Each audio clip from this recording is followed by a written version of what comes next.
माजी मंत्री आमदार अमित विलासराव देशमुख यांनी काँग्रेस व वंचित बहुजन आघाडी विजयी उमेदवारासह विविध संघटना पदाधिकारी यांच्याशी साधला संवाद। जिल्हा परिषद व पंचायत समिती निवडणूक इच्छुक उमेदवारांनी घेतल्या भेटी।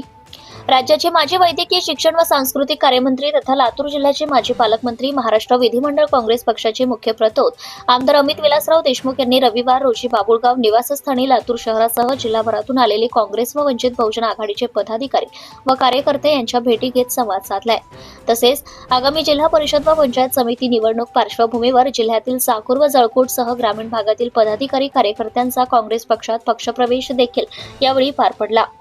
लातूर शहर महानगरपालिका निवडणुकीत काँग्रेस व वंचित बहुजन आघाडीला मिळालेले यश आणि त्यासाठी अथक परिश्रम घेतलेले पक्ष पदाधिकारी कार्यकर्ते यांनी केलेले कार्य व लातूरमधील मतदार बंधू भगिनी यांच्याकडून काँग्रेस व वंचित बहुजन आघाडीच्या सर्व उमेदवारांना मिळालेल्या प्रतिसादाबद्दल सर्वांचा आमदार अमित देशमुख यांनी आभार मानले आहेत।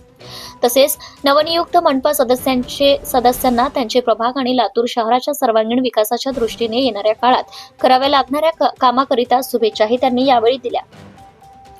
माजी मंत्री आमदार अमित विलासराव देशमुख यांच्या प्रमुख उपस्थितीत बाबुळगाव निवासस्थानी जळकोट येथील राष्ट्रवादी काँग्रेस अजित पवार गटाचे पदाधिकारी शांताताई लक्ष्मणराव आडावळे व रमण लक्ष्मणराव आडावळे यांनी काँग्रेस पक्षात जाहीर प्रवेश केला।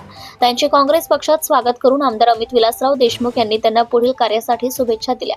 यावेळी लातूर जिल्हा महिला काँग्रेसच्या अध्यक्षा शीलाताई पाटील, जळकोट तालुका काँग्रेसचे अध्यक्ष मारुती पांडे, व्यंकट केंद्रे, विश्वनाथ केंद्रे, संजू केंद्रे, सचिन केंद्रे, अंबादास घोणसे, नारायण मालुसरे आदी सह काँग्रेस पक्षाचे पदाधिकारी उपस्थित होते।